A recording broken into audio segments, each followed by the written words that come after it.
Want to crack the US market as a European entrepreneur? It all starts with understanding who your American clients truly are. In the next few minutes, I'm going to reveal the secrets to becoming the go-to expert for your American ideal client persona, also known as the ICP. Welcome to the American Market Alchemist, the podcast and YouTube channel dedicated to helping European entrepreneurs like you become the reference in their field by attracting US clients to your business. And today's episode is all about one crucial element that can make or break your success, and that is understanding your American client persona. But before we get into today's workshop, I want to invite you to an intimate workshop that I'm hosting on September 11th on Zoom. So no matter where you are, you can join us. And it's called 5 Steps to Attracting American Clients to Your Business. And you'll get the 5 predictable things that you need to start positioning yourself as a reference in your industry for your American prospects. And the link to save your spot, it's free, of course. The link is in the notes below this episode. Now, let's get into the real meat of the episode. Now, if you are serious about expanding your business into the US, I mean, physically going there or staying here in Europe and having American clients virtually, the first thing that you really must grasp is that American clients are different. I know this sounds obvious, but I have seen far too many people not take into consideration just the scope of the differences. American clients, generally speaking, they expect fast results, fast communication, super convenience, and personalized solutions that speak directly to their needs. If you're approaching the US market and your US clients with the same strategies that work perhaps very well here in Europe, you might be setting yourself up for disappointment. Not always, but I'm just saying I've seen it happen. Now, why is this so important?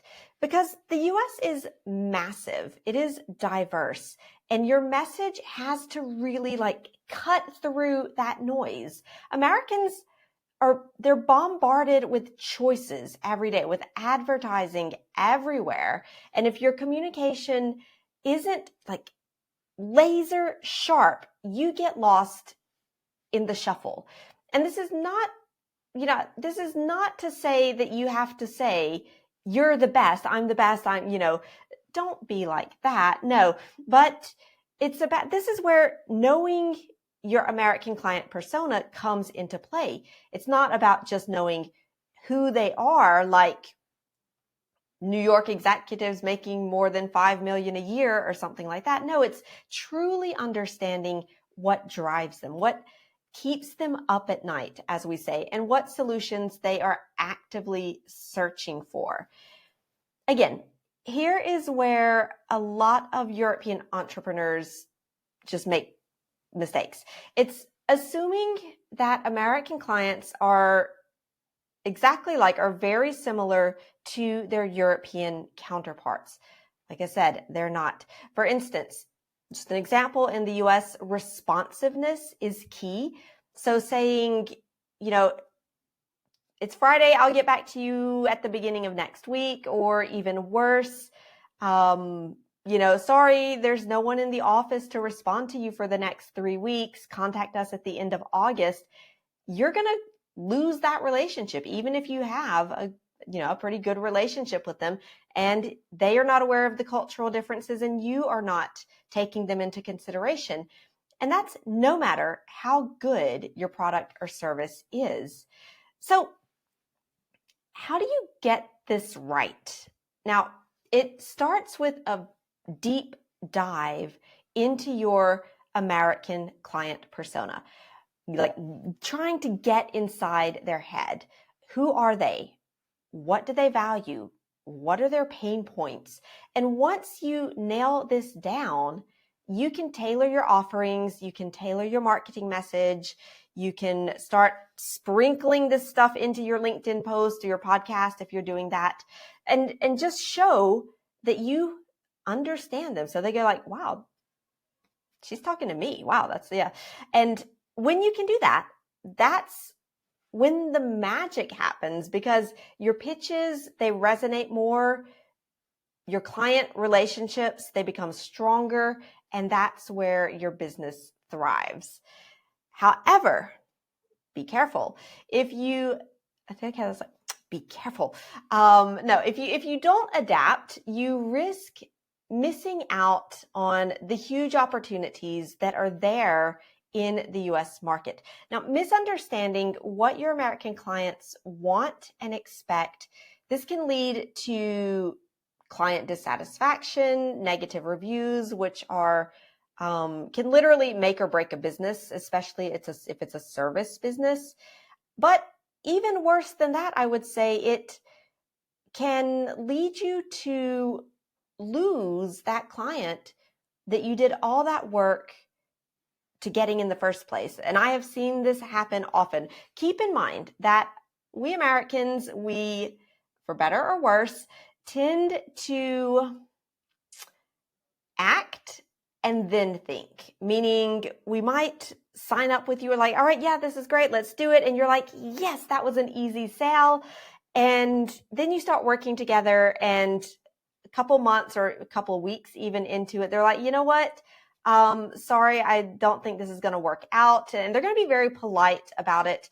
But what has happened there is that maybe you're delivering service that is excellent by the standards of your European clients, but it's just falling short in what your American clients are expecting, because you didn't adapt the approach. And so that's why I say that this is so important, because it can lead to, you can get a client, but then you can lose them. And like, that hurts when you are a business and you're so excited that you've got a new client, and then that client comes back and says, yeah, you know what? Sorry, it's been fun, but we're going to have to stop.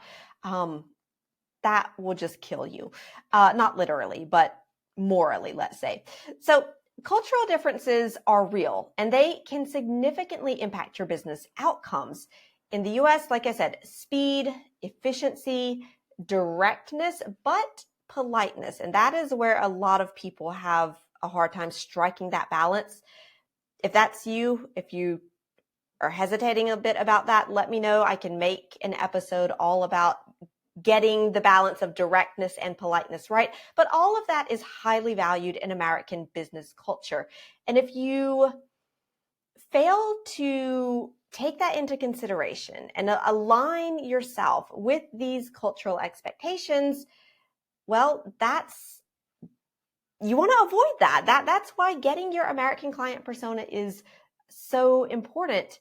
And it's not just important, it is essential, I would say. So that's the takeaway from this episode. Defining your American ideal client persona is the foundation for your success in the US market. It's not just a step in the process. It is the bedrock on which you build your entire strategy. Now, when you understand the needs, the expectations, the cultural nuances of your American clients, you really do set yourself up for success.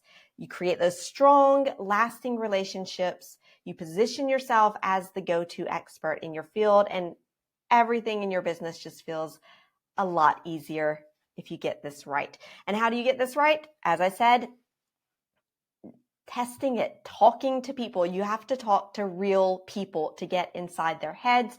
Come up with your ideas in your head and then go and test it out on the market. All right.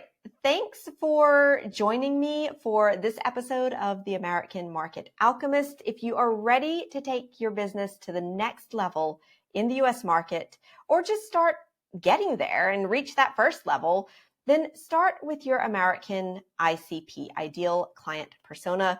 And of course, be sure to subscribe and save your spot for that workshop, 5 Steps to Attracting American Clients to Your Business, with the link in the notes to this episode. And that's it for today.